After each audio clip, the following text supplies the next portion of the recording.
Assalamualaikum semuanya. Bagaimana kabar kalian? Semoga selalu diberi kesehatan dan dimudahkan rezekinya oleh Allah. Amin ya robbal alamin. Dikisahkan ada seorang ibu yang mengadu kepada Abu Nawas. Dengan menangis terseduh-seduh, ia pun menceritakan masalahnya. "Anak saya, Tuan, anak saya," kata si ibu terbata-bata. "Kenapa dengan anak ibu? Coba ceritakan," tanya Abu Nawas. "Dia hendak bunuh diri, Tuan, dengan meminum racun. Saya sudah berusaha mencegahnya, tapi dia tetap pada pendiriannya," jawab si ibu. "Mari Bu, kita ke rumah ibu sekarang juga," balas Abu Nawas. Kemudian dengan berjalan tergesa-gesa, Abu Nawas menuju rumah wanita itu. Setibanya di sana, Abu Nawas mendapati si pemuda sedang memasukkan racun ke dalam minumannya. "Hai anak muda, apa yang sedang kau lakukan?" hardik Abu Nawas. "Aku sudah bosan hidup. Lebih baik aku mati saja daripada aku harus menanggung derita ini," balas si pemuda. "Apa yang membuatmu menderita?" tanya Abu Nawas. "Aku telah ditinggal kawin kekasihku. Rasanya hidupku sudah tiada arti," jawab si pemuda.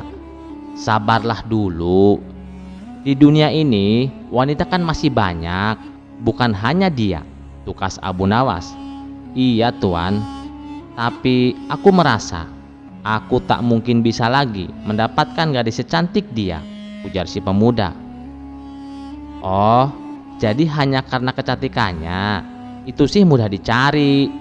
Kau jangan putus asa begitu," balas Abu Nawas. "Gadis cantik memang banyak Tuan, tapi belum tentu mau denganku," ucap si pemuda. "Kata siapa? Aku punya tetangga yang cantik dan dia pasti bersedia jadi istrimu," timpal Abu Nawas. "Benarkah Tuan? Tapi aku ini kan pemuda jelek Tuan, belum tentu dia mau denganku," ujar si pemuda. "Tentu saja dia mau. Dia mencari pemuda setia, bukan pemuda yang tampan," ujar Abu Nawas. Si pemuda yang awalnya hendak bunuh diri seketika mengurungkan niatnya. Lalu Abu Nawas pun mengajak si pemuda untuk duduk di sampingnya. "Jadi beneran Tuan, ada tetangga Tuan yang cantik?" tanya si pemuda memastikan. "Iya ada, tapi kamu harus bersabar selama 3 hari," tutur Abu Nawas. "Kenapa Tuan? Ada apa memangnya?" tanya si pemuda. "Tetanggaku ini seorang wanita tua, tapi sebenarnya dia adalah gadis paling cantik di desaku. Namun sayangnya, karena pernah menyakiti hati orang tuanya, dia dikutuk menjadi wanita tua. Dan supaya dia kembali muda dan cantik, syaratnya harus menikahi pemuda jelek yang baik hati dan harus berbakti kepada suaminya. Nanti setelah 3 hari 3 malam, parasnya akan kembali muda dan cantik," terang Abu Nawas. Mendengar itu si pemuda pun menjadi tertarik. "Baiklah Tuan, aku bersedia menikahinya," kata si pemuda bahagia. Sementara sang ibu yang melihat anaknya tak jadi bunuh diri merasa bahagia dan bersyukur. Kemudian menikahlah si pemuda dengan wanita tua tetangga Abu Nawas. Namun setelah 3 hari berlalu, istrinya tak berubah menjadi muda dan cantik. Merasa kecewa dengan hal itu, si pemuda pun segera mendatangi Abu Nawas. "Tuan, ini sudah 3 hari, tapi istriku masih saja tetap tua. Bagaimana ini?" tanya si pemuda. Abu Nawas balik bertanya, "Wahai anak muda, berapa umur kamu sekarang?" Pemuda itu menjawab, "Umur saya 25 tahun Tuan." "Aduh, umur segitu masih saja percaya dongeng," celetuk Abu Nawas. Si pemuda mendadak kejang-kejang dan jatuh pingsan. Kisah selanjutnya. Pada suatu malam, penduduk desa dikejutkan oleh kabar bahwa arwah seorang lelaki bernama Husain gentayangan. Husain adalah teman Abu Nawas yang terkenal suka berhutang di mana-mana dan meninggal sebelum sempat melunasi utang-utang itu. Beberapa orang mengaku melihat arwah Husein berkeliaran sambil menangis di kuburannya. "Aku belum bayar utang," suara arwahnya mengereng-ereng di malam hari. Penduduk desa ketakutan. Mereka tak berani keluar rumah setelah matahari terbenam. Bahkan ada yang mulai berpikir untuk pindah desa. Mendengar hal ini, Abu Nawas hanya tersenyum tipis. Kalau arwah gentayangan karena hutang, berarti kita harus menyelesaikan masalah utangnya, kata Abu Nawas dengan tenang. Namun diam-diam ia merasa penasaran. Malam itu, dengan membawa lentera, Abu Nawas pergi ke kuburan tempat arwah Husein sering muncul. Di sana, samar-samar ia melihat bayangan putih melayang di bawah pohon besar. Abu Nawas pura-pura ketakutan, namun mendekat perlahan. Ia kemudian berteriak, "Husein, kalau kau benar-benar arwah Husein, jawab pertanyaanku. Siapa yang kau utangi paling banyak?" Arwah itu terdiam sejenak, lalu menjawab dengan suara lirih, "Banyak sekali." Abu Nawas berpikir cepat, lalu berkata dengan serius, "Baiklah, tapi kau harus tahu, hutang-hutang itu sekarang sudah diambil oleh Baginda Raja. Kau tidak perlu bingung lagi." Arwah itu tampak terkejut. "Apa? Baginda Raja? Kenapa dia mau membayar utang-utangku?" "Karena beliau ingin semua arwah gentayangan tenang dan tidak mengganggu rakyatnya," jawab Abu Nawas sambil menahan tawa. Arwah Husein terlihat senang, tetapi tiba-tiba Abu Nawas mendekat dan berkata dengan suara tegas, "Tapi ada syaratnya. Kau harus menandatangani surat perjanjian dulu. Arwah pun harus punya bukti tertulis." Arwah itu bingung. Bagaimana caranya arwah menulis tanda tangan? Abu Nawas mendesah sambil menggeleng-geleng. "Nah, itu berarti kau bukan arwah sungguhan. Kau pasti seorang yang menyamar jadi arwah." Mendengar itu, arwah langsung kabur terbirit-birit, dan kain putihnya tersangkut di pohon. Ternyata itu adalah si Kamal, salah seorang penipu yang dulu sering diajak Husein berhutang. Penduduk desa yang mengintip dari kejauhan langsung tertawa terbahak-bahak. Mereka berbondong-bondong menghampiri Abu Nawas dan berterima kasih. Sekarang kita tahu bahwa tidak semua yang menyeramkan itu nyata. Kadang hanya perlu sedikit kecerdikan untuk membongkar kebenarannya, kata Abu Nawas sambil tertawa terbahak-bahak. Kisah selanjutnya. Suatu hari Abu Nawas memutuskan untuk pergi ke sebuah kota jauh untuk urusan yang tidak kalah penting dari sekedar mencari ilmu. Dengan langkah penuh semangat, ia berjalan menyusuri jalan setapak sambil bersendandung riang. Namun, perjalanan jauh itu membuat kakinya lelah dan tubuhnya letih. Ketika hari mulai beranjak siang, Abu Nawas memutuskan untuk beristirahat di bawah sebuah pohon besar di tengah hutan. Angin sepoi-sepoi membuat matanya semakin berat, hingga akhirnya ia tertidur pulas. Namun saat terbangun, suasana di sekelilingnya sudah berubah. Hari sudah gelap gulita, dan suara-suara binatang malam mulai terdengar nyaring. Abu Nawas merasa bingung dan sedikit cemas. "Wah, bagaimana ini? Hari sudah malam dan aku masih di tengah hutan," gumamnya. Ia pun berdiri dan mengamati sekelilingnya. Dari kejauhan tampak cahaya dari beberapa rumah yang menyala redup.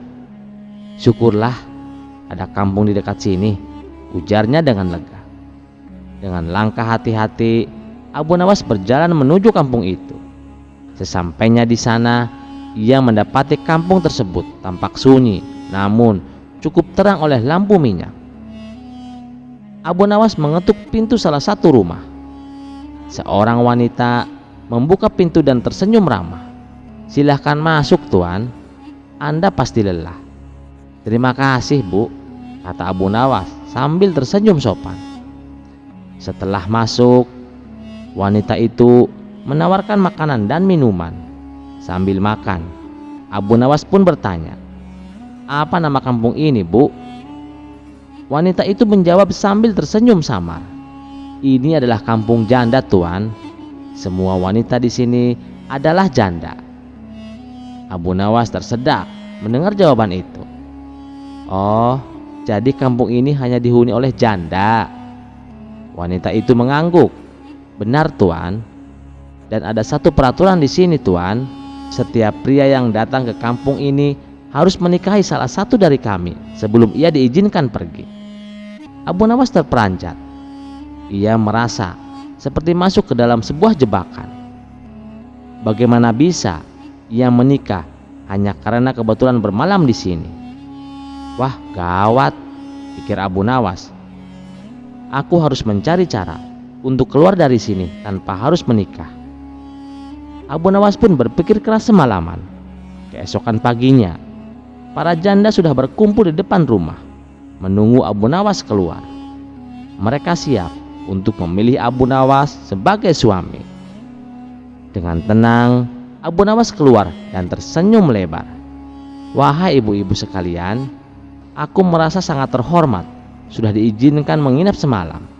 Dalam hati Abu Nawas, hatinya deg-deg ser melihat para janda yang sangat cantik-cantik sekali. Namun Abu Nawas sudah berjanji kepada istrinya, dia hanya akan menikah sekali seumur hidup dan akan setia kepada istrinya sampai mati. Salah seorang janda menyahut, "Tuan Abu Nawas," menyapa dengan ramah dan sangat lembut.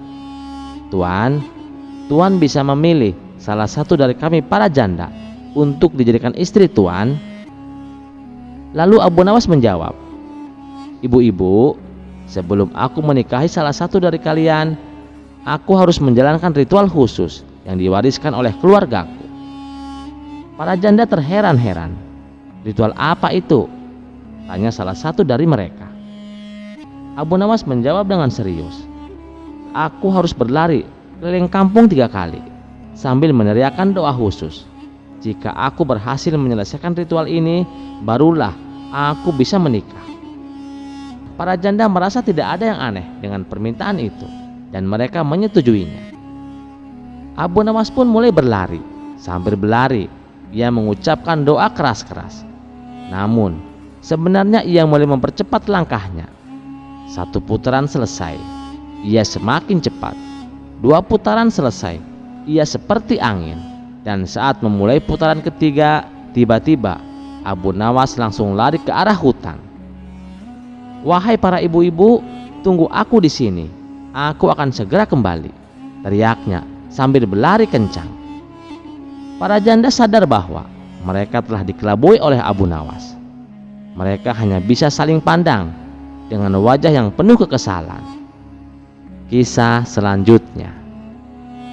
Dikisahkan, Abu Nawas mempunyai tetangga seorang ateis. Meskipun demikian, Abu Nawas tetap menghormati tetangganya itu. Apabila Abu Nawas mendapatkan rezeki yang berlebih, ia tak lupa membaginya kepada para tetangga, termasuk tetangganya yang ateis itu. Begitu pula dengan orang ateis tersebut. Apabila ia mendapatkan rezeki yang banyak, ia juga membaginya kepada Abu Nawas.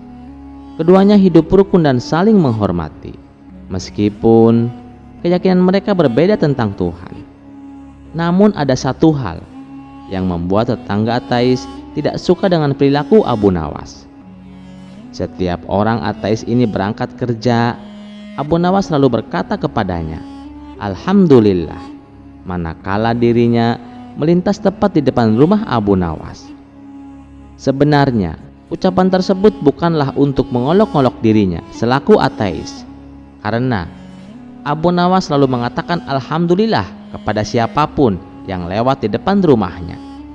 Dan memang sudah menjadi kebiasaan Abu Nawas seperti itu di setiap paginya. Lama-kelamaan tetangga ateis merasa risih dan terganggu dengan ucapan tersebut. Suatu pagi saat ia hendak berangkat kerja, ia mendapati Abu Nawas sedang duduk di depan rumah saat dirinya melintas tepat di depan rumahnya. Abu Nawas sambil tersenyum kepadanya. Abu Nawas mengatakan, "Alhamdulillah." Tetangga ateis tersebut sangat marah.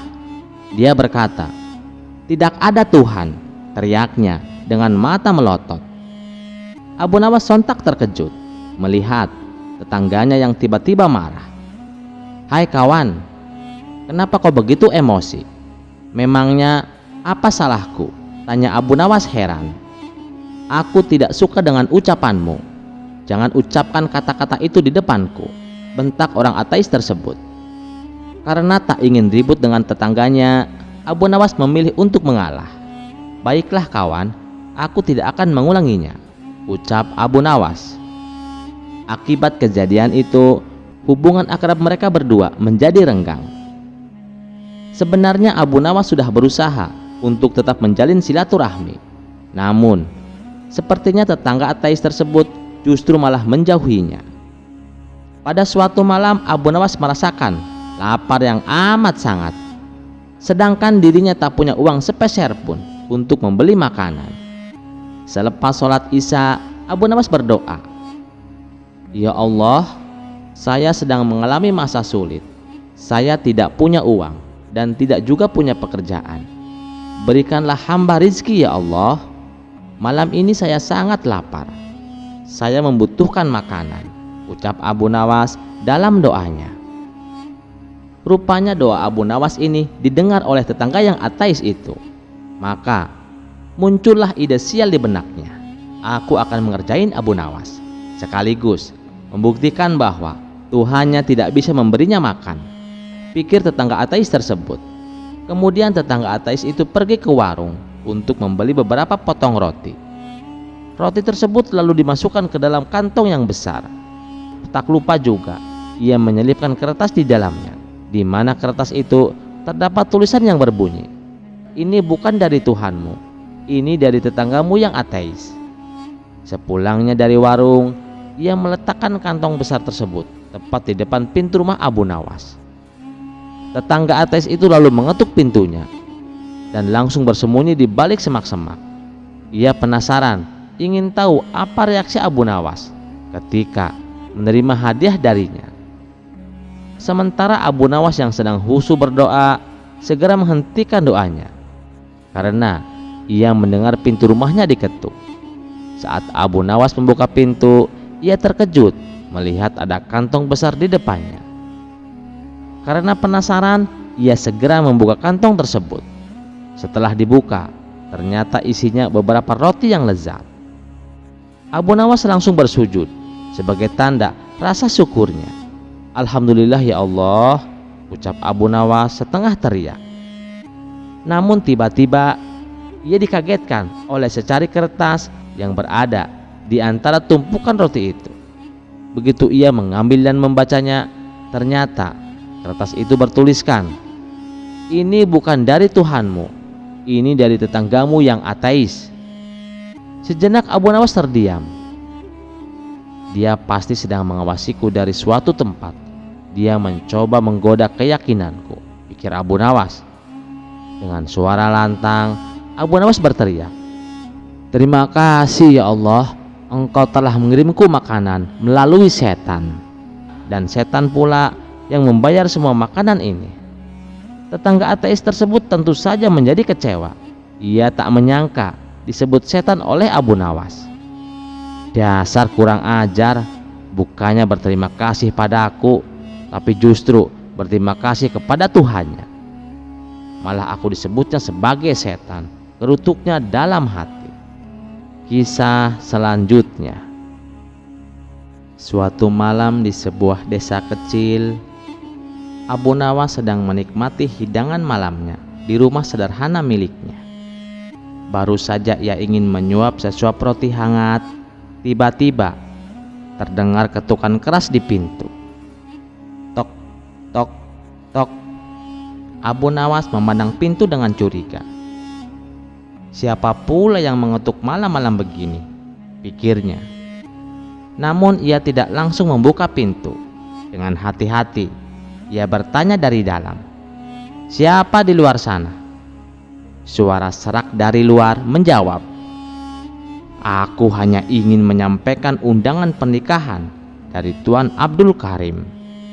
Abu Nawas mendengar langkah kaki menjauh, lalu sunyi kembali.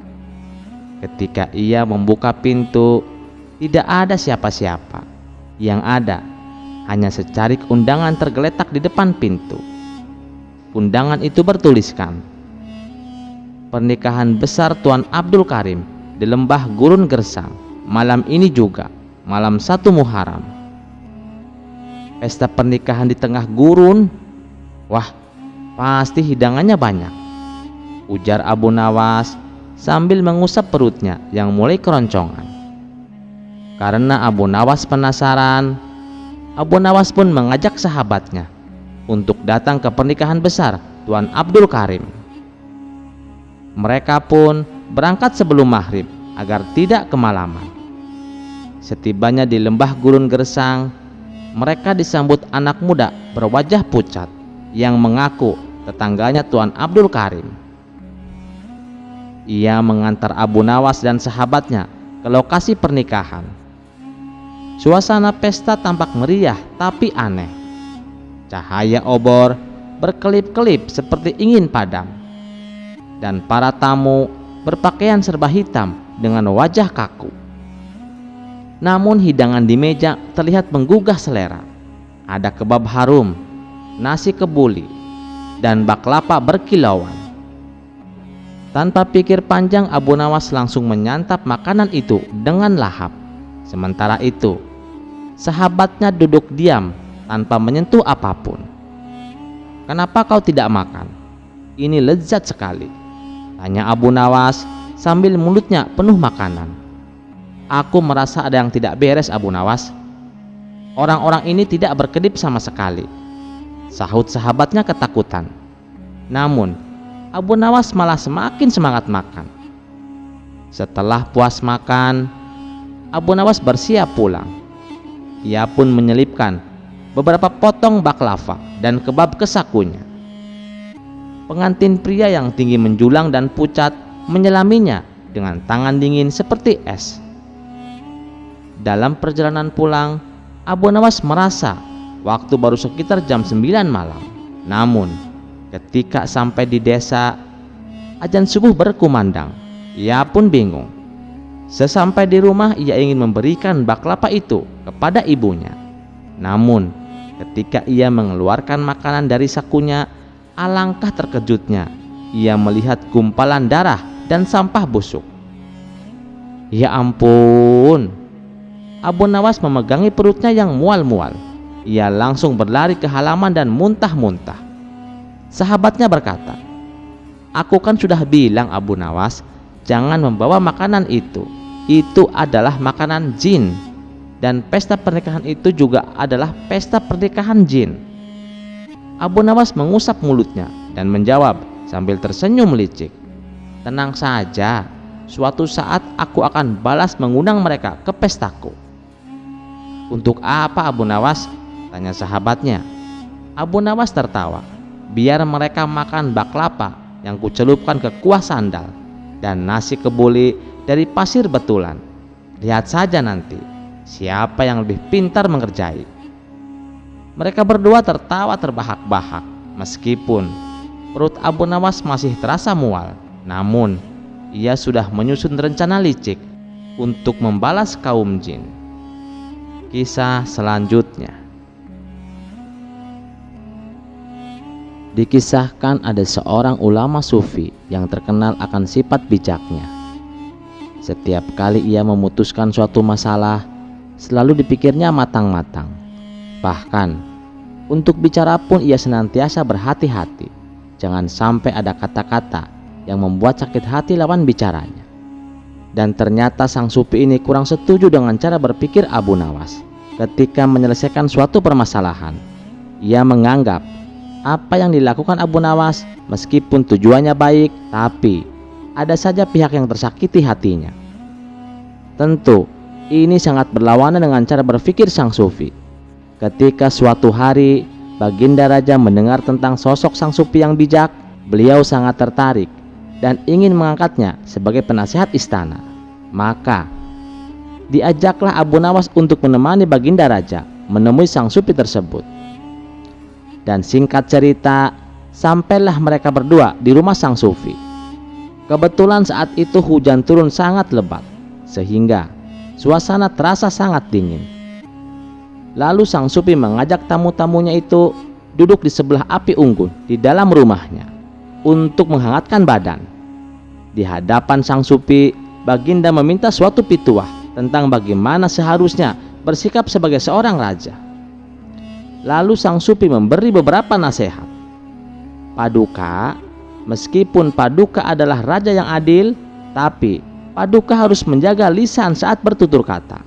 Kalau Paduka hendak membicarakan sesuatu, pakai dulu otak dan pikirkan dengan matang-matang. Setelah itu, baru katakan dengan kalimat baik dan benar. Karena lisan itu lebih tajam daripada pedang, kata Sang Supi menuturkan. Mendengar itu, Baginda sangat terkesan dengan pribadi Sang Supi yang selalu berhati-hati di setiap tindak tanduknya.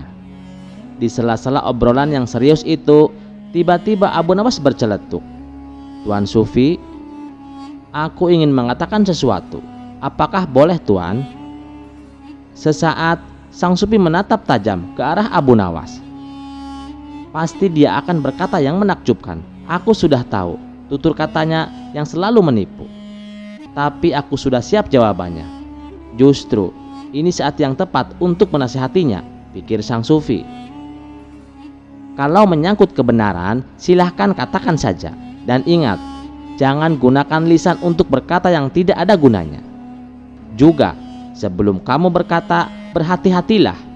Gunakan kalimat yang benar dan baik, agar lawan bicaramu tidak sampai sakit hati, kata Sang Supi menasihati. Oh tentu Tuan, ini menyangkut soal kebenaran, ujar Abu Nawas. Bagus, silahkan, apa yang ingin kau katakan, ucap Sang Sufi. Tuan Sufi, sebelumnya mohon maaf Tuan, aku melihat ada benda berwarna merah mendekati baju Tuan, kata Abu Nawas memberitahu. Benda warna merah? Maksudnya? Tanya Sang Sufi. Maaf Tuan, bukannya saya lancang. Itu benda yang berwarna merah yang apabila dipegang rasanya sangat panas, jawab Abu Nawas. Iya, benda apa itu? Tanya Sang Supi kembali.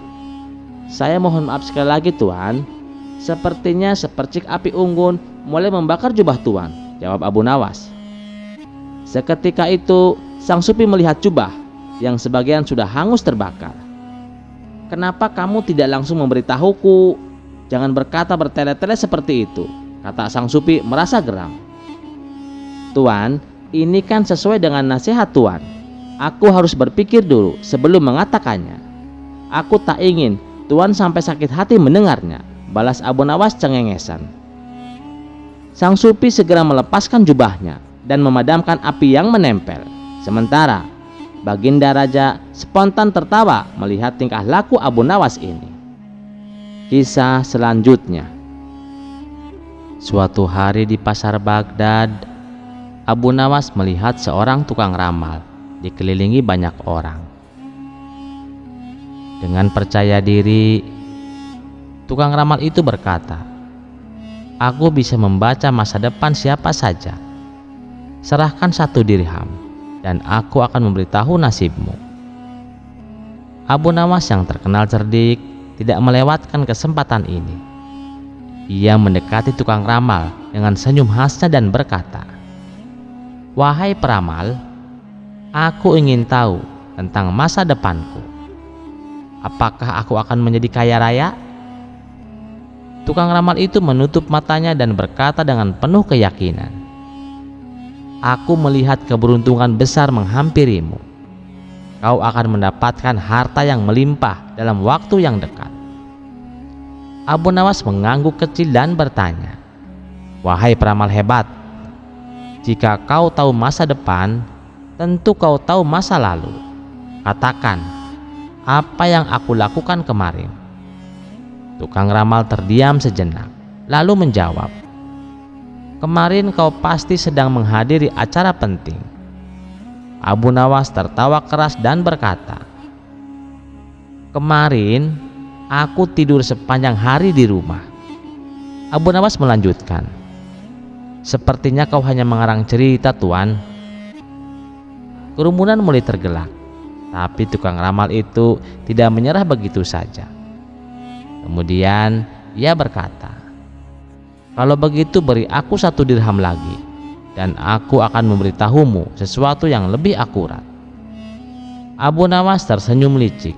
Ia mengeluarkan segenggam dirham dan bertanya, "Kalau kau benar-benar peramal, katakan di mana aku menyembunyikan dirham-dirham ini setelah ini." Tukang ramal itu tampak gugup, tapi ia menjawab dengan yakin, "Kau menyembunyikannya di dalam saku, bukan?" Abu Nawas lalu dengan cepat menyembunyikan semua dirhamnya di dalam kopiah di kepalanya. "Salah lagi, wahai peramal. Aku menyembunyikannya di sini," katanya sambil menunjuk kepalanya. Kerumunan pun tertawa terbahak-bahak.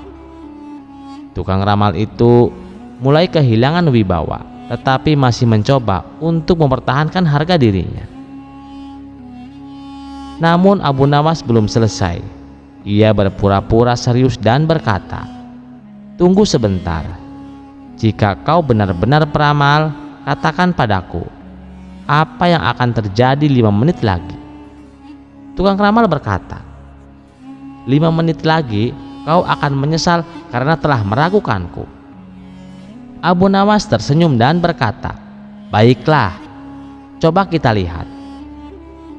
Tiba-tiba dari arah belakang, seekor kambing liar berlari menerjang tukang ramal, membuatnya jatuh tersungkur. Kambing itu kemudian mengambil sorban tukang ramal dan melarikan diri. Kerumunan tertawa terpingkal-pingkal melihat kejadian itu. Sementara Abu Nawas berkata dengan santai, "Ternyata kau salah lagi, wahai peramal.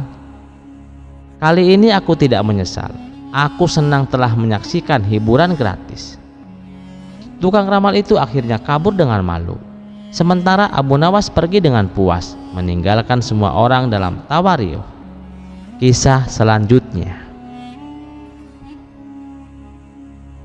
Di sebuah desa terpencil, tinggallah seorang ulama besar yang sangat disegani karena ilmunya. Ulama itu sangat dikenal akan kecerdasannya, terutama tentang agama dan moralitas. Saat ulama itu hendak memasuki sebuah masjid, tak sengaja sang ulama mendengar beberapa muridnya sedang membicarakan Abu Nawas. Ulama itu segera mendekati, lalu bertanya kepada mereka, "Siapa Abu Nawas itu?" Salah satu muridnya menjawab, "Maaf Tuan Guru, Abu Nawas adalah orang yang paling cerdas di kota Baghdad. Kecerdasannya tak tertandingi. Sampai-sampai Baginda Raja pun kapok ketika berdebat dengan Abu Nawas." Ulama itu tak terima mendengar ada orang yang paling cerdas daripada ulama itu. Seketika ulama itu menyuruh beberapa muridnya untuk mengundang Abu Nawas ke masjid. Tujuan ulama itu mengundang Abu Nawas semata-mata hanya ingin berdebat untuk membuktikan siapa yang paling cerdas. Kabar tentang debat panas ini tersebar di kota Baghdad. Masyarakat dan para murid ulama itu telah berkumpul di masjid untuk menyaksikan debat panas ini. Setelah Abu Nawas tiba, ulama itu mempersilahkan Abu Nawas untuk duduk di kursi panas yang sudah disiapkan. Ulama itu memulai pembicaraan. "Abu Nawas, aku dengar kamu orang yang paling cerdas di kota Baghdad. Aku mengundangmu ke sini untuk berdebat. Maaf Tuan Ulama, hamba hanyalah orang bodoh yang tidak tahu apa-apa," sahut Abu Nawas dengan nada merendah. Ulama itu melanjutkan, "Tapi aku dengar dari orang-orang bahwa Baginda Raja selalu kalah jika berdebat denganmu. Aku penasaran dengan kecerdasanmu. Tapi jika kau tidak mau berdebat denganku, maka aku akan umumkan di depan raja bahwa Abu Nawas sebenarnya adalah orang yang paling bodoh di kota Baghdad." Mendengar perkataan ulama itu, Abu Nawas terdiam sambil berbicara dalam hati, "Jangankan kamu, Baginda Raja pun aku buat kapok." Sambil tersenyum, Abu Nawas berkata, "Baiklah Tuan, jika Tuan memaksa saya untuk berdebat, saya terima tantangan Tuan. Apa yang ingin Tuan tanyakan kepada saya?" Sang ulama mengerutkan keningnya dan menatap langsung ke arah Abu Nawas. "Menurutmu, siapakah yang lebih jahat daripada setan?" tanyanya.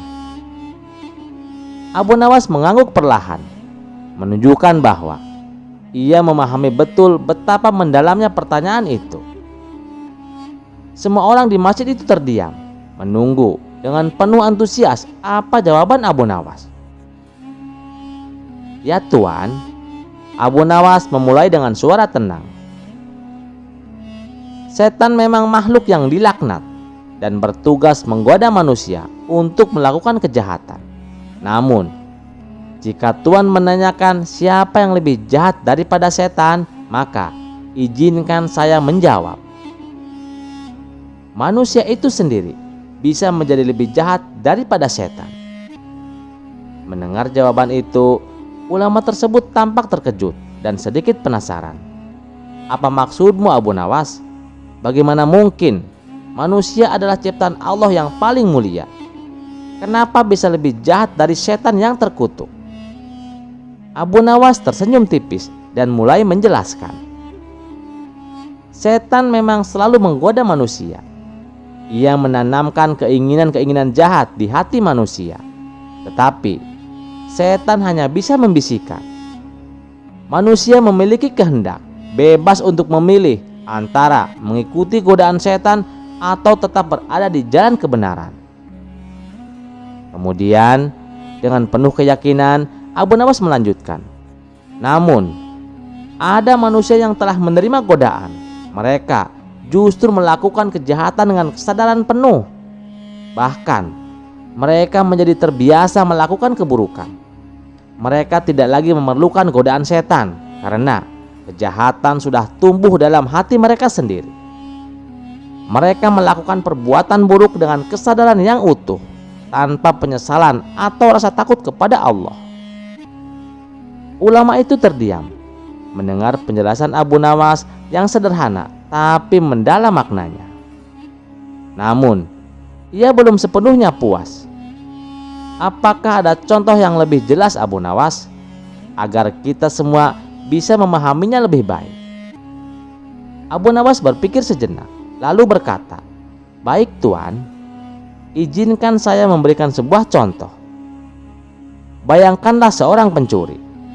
Pada awalnya, mungkin ia mencuri karena dorongan setan. Tetapi setelah ia mencuri beberapa kali, ia menjadi terbiasa dan akhirnya tak lagi peduli. Ia akan mencuri lagi dan lagi.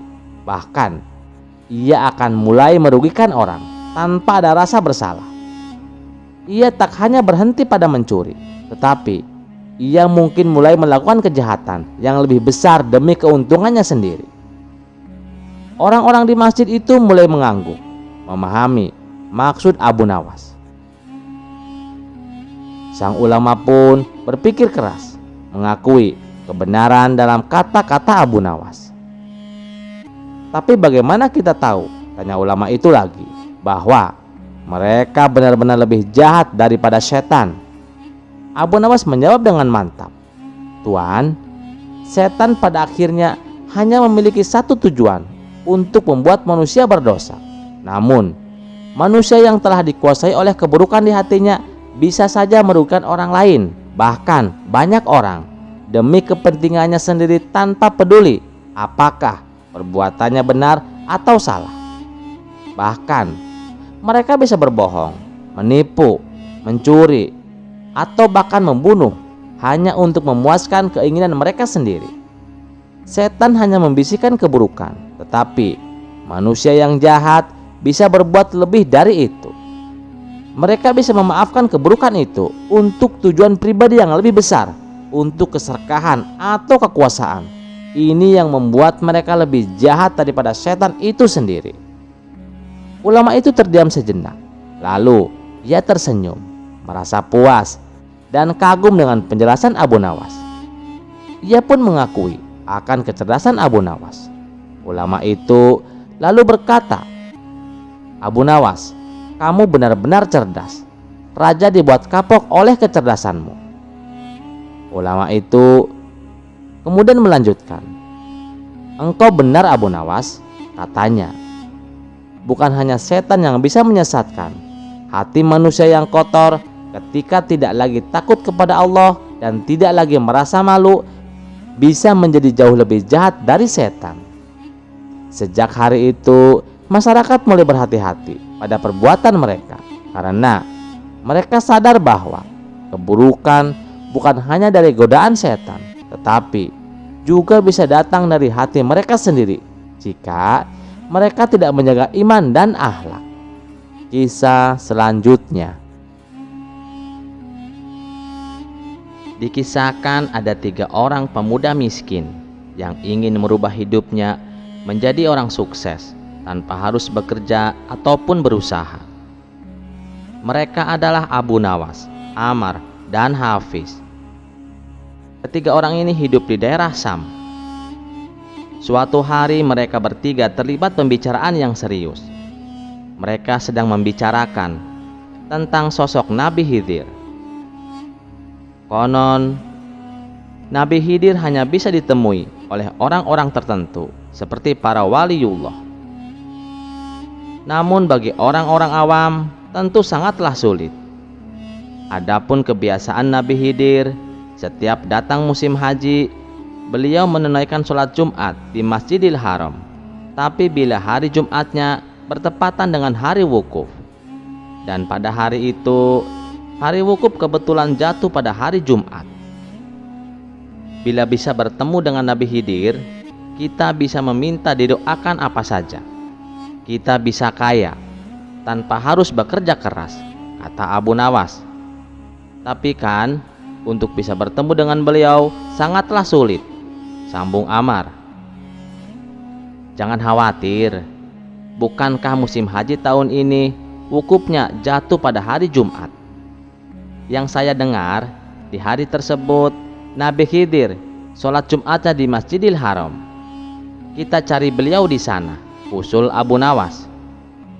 Tapi bagaimana caranya Abu Nawas? Kita kan tidak tahu mana yang Nabi Khidir dan mana yang bukan, tanya Hafiz. Oh, gampang. Ciri-ciri Nabi Khidir, salah satu ibu jarinya lunak tak bertulang, jawabnya. Berarti kita harus menyelami ribuan manusia yang ada di Masjidil Haram, tanya Abu Nawas.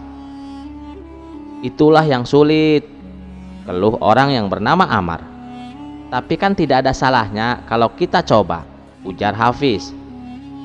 Mereka pun sepakat untuk menemui Nabi Khidir di Masjidil Haram.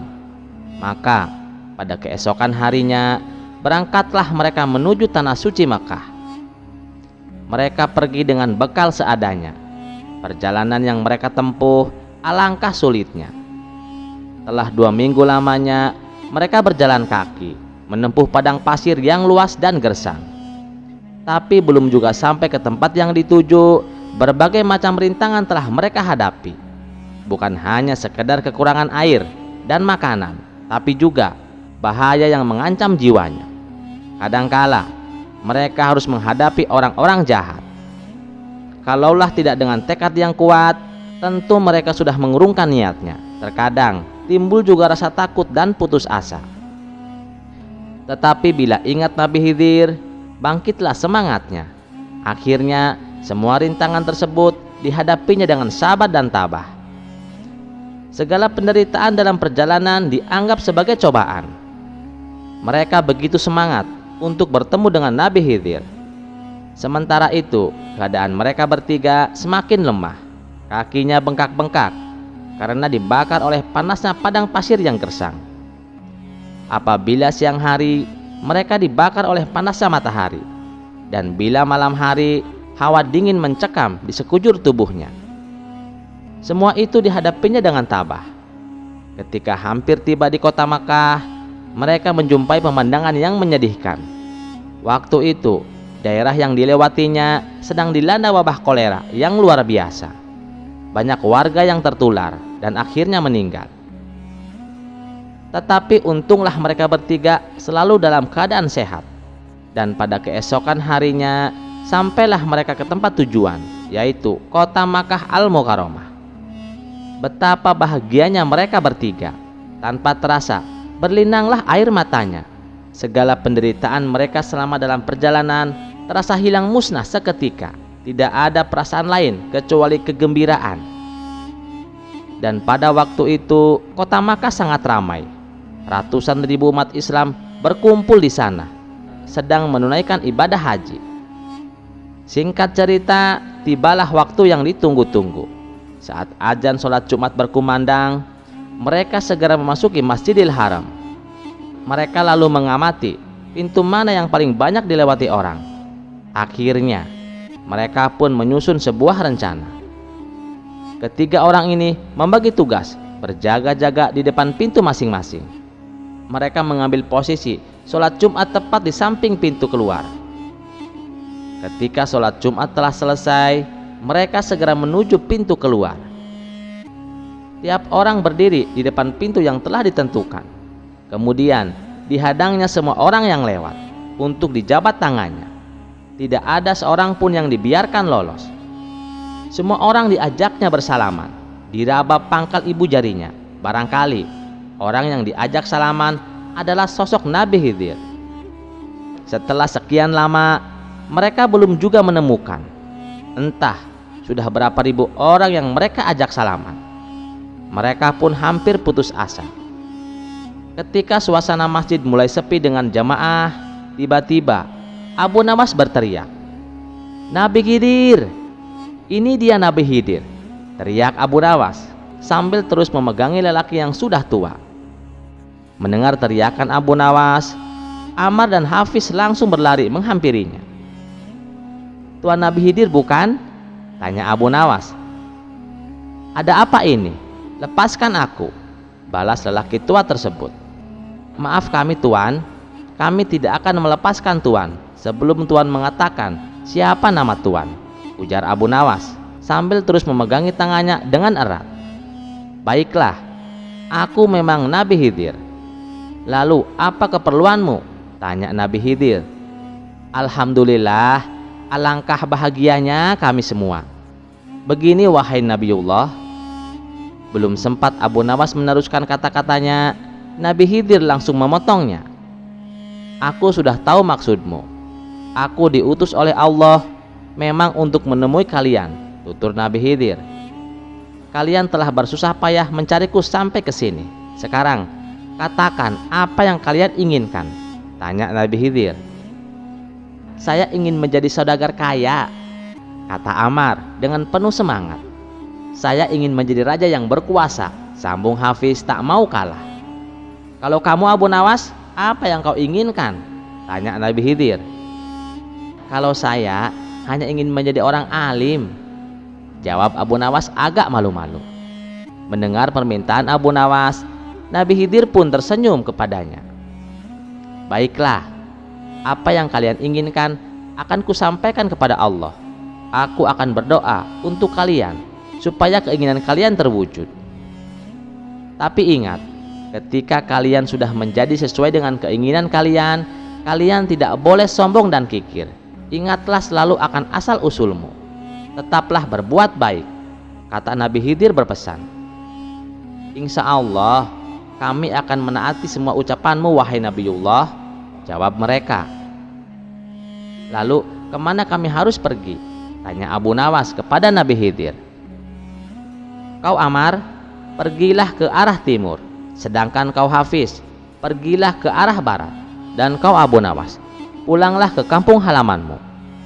Selesai menyampaikan pesan tersebut, Nabi Khidir segera berlalu. Tapi baru saja berjalan beberapa langkah, tiba-tiba beliau hilang begitu saja. Kisah selanjutnya. Pada suatu hari, Abu Nawas mendatangi seorang ulama besar di masjid. Dengan wajah penuh rasa ingin tahu, ia bertanya, "Wahai Tuan Guru, aku mendengar bahwa ada mayat yang ditolak oleh bumi. Benarkah itu mungkin terjadi? Jika benar, mengapa bisa demikian?" Sang ulama tersenyum bijak. Ia tahu bahwa Abu Nawas bukan sekedar bertanya, tetapi ia ingin belajar sesuatu yang mendalam. Maka ia pun mulai bercerita. Abu Nawas, dengarkanlah. Ada sebuah kisah dari masa Rasulullah yang menjadi pelajaran besar bagi kita semua. Dahulu ada seorang lelaki Nasrani yang memutuskan masuk Islam. Ia belajar Al-Quran dengan tekun, bahkan hafal surah Al-Baqarah dan Al-Imran. Ia juga sering membantu Rasulullah dalam menulis. Dari luar, ia tampak seperti muslim yang baik. Namun, dalam hatinya, iman itu tidak tumbuh. Abu Nawas mengangguk penuh perhatian. Lalu, apa yang terjadi, Tuan Guru? Tanyanya. Sayangnya lelaki itu akhirnya murtad dan kembali ke agamanya yang lama. Tidak hanya itu, ia mulai mencela Nabi Muhammad dengan ucapan yang sangat buruk. Ia berkata, Muhammad tidak tahu apa-apa selain apa yang aku tuliskan untuknya. Tentu saja, ini adalah kebohongan besar dan penghinaan yang amat keji terhadap Rasulullah. Lanjut sang ulama. Abu Nawas mengeritkan dahi. Lalu, apa yang dilakukan Rasulullah terhadapnya? Sang ulama melanjutkan, Rasulullah tidak perlu melakukan apapun karena Allah sendiri yang menunjukkan kekuasaannya. Tak lama setelah itu, lelaki itu meninggal dunia. Kaumnya mengurusi jenazahnya dan menguburkannya dengan hormat. Tetapi keajaiban terjadi. Keesokan harinya, mereka menemukan mayatnya tergeletak di atas tanah keluar dari kuburnya. Sang ulama melanjutkan, kaumnya mengira bahwa ini perbuatan Rasulullah dan para sahabat. Maka mereka menggali lagi kuburannya, kali ini lebih dalam, lalu menguburkannya kembali. Tapi keesokan harinya, mayat itu kembali ditemukan di atas tanah. Mereka mencoba lagi untuk ketiga kalinya, menguburkannya lebih dalam lagi. Tapi tetap saja, mayat itu tergeletak di atas bumi keesokan harinya. Sang ulama melanjutkan dengan nada serius. Akhirnya mereka sadar bahwa ini bukan perbuatan manusia. Allah menolak bumi untuk menerima jasad lelaki itu sebagai hukuman atas dusta dan penghinaan yang dilakukannya terhadap Nabi Muhammad. Pada akhirnya, mereka membuang mayat itu jauh dari pemukiman mereka. Abu Nawas termenung mendengar cerita itu. Setelah beberapa saat, ia berkata, sungguh ini pelajaran besar. Tidak ada yang bisa melawan kehendak Allah. Bahkan, bumi pun tunduk kepadanya. Dan kehormatan Rasulullah dijaganya dengan cara yang luar biasa. Sang ulama tersenyum. Benar sekali Abu Nawas. Maka jagalah lisanmu, hatimu, dan imanmu. Hormatilah Rasulullah sebagaimana Allah memuliakannya. Abu Nawas bangkit dan mengangguk dengan hormat. Terima kasih Tuan Guru. Kisah ini akan aku ceritakan kepada orang-orang agar mereka semakin mencintai Rasulullah dan berhati-hati dalam setiap perkataan mereka. Kisah selanjutnya. Di sebuah kampung tempat Abu Nawas tinggal, hiduplah seorang pemuda yang suka berbuat usil. Hampir semua warga pernah menjadi korban keusilannya. Yang membuat warga kesal, pemuda ini sama sekali tidak punya sopan santun pada yang lebih muda. Ia tak segan-segan mengganggu, apalagi kepada yang lebih tua. Ia juga berani bertindak seenaknya.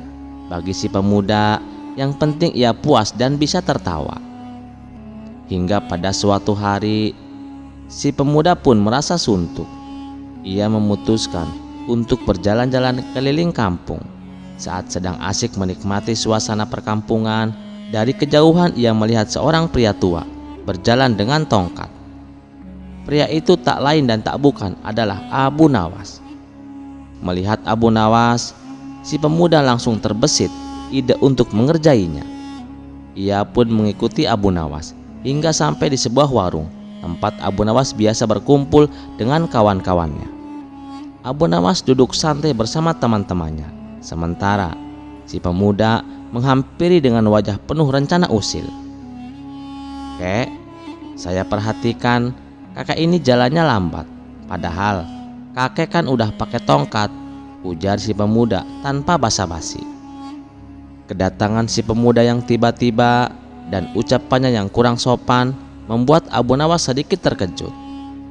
Namun dengan tenang Abu Nawas menjawab, "Saya ini kan sudah tua, wajar kalau saya jalannya lambat. Beda dengan kamu yang masih muda." "Ya iya sih kek. Nah, karena kakek ini sudah terlihat sangat tua, kira-kira kapan kakek mati?" tanya si pemuda sambil tersenyum lebar. Ucapan itu membuat orang-orang di warung tersentak, termasuk Abu Nawas. Tapi dengan tenang Abu Nawas bertanya, "Maaf anak muda, bisa kamu jelaskan maksud pertanyaanmu tadi?" Si pemuda pun menjawab sambil tertawa, "Begini kek, kalau kakek mati, nanti saya mau titip surat buat ayah saya. Ayah saya itu sudah mati beberapa tahun yang lalu kek." Mendengar ucapan itu, Abu Nawas pun merasa kesal. Namun ia tahu jika ia marah, si pemuda justru akan merasa puas karena berhasil mengerjainya. Dengan senyum penuh makna, Abu Nawas pun menjawab, "Terima kasih atas kepercayaanmu anak muda. Tapi mohon maaf, saya tidak bisa memenuhi permintaanmu." "Loh, kenapa kek? Apakah kakek keberatan?" "Tenang saja kek, suratnya nanti saya selipkan di kain kafan kakek kok," balas si pemuda masih mencoba meledek. "Bukan itu masalahnya anak muda," jawab Abu Nawas dengan tenang. "Kalau nanti saya mati, saya tidak tahu arah jalan menuju neraka jahanam.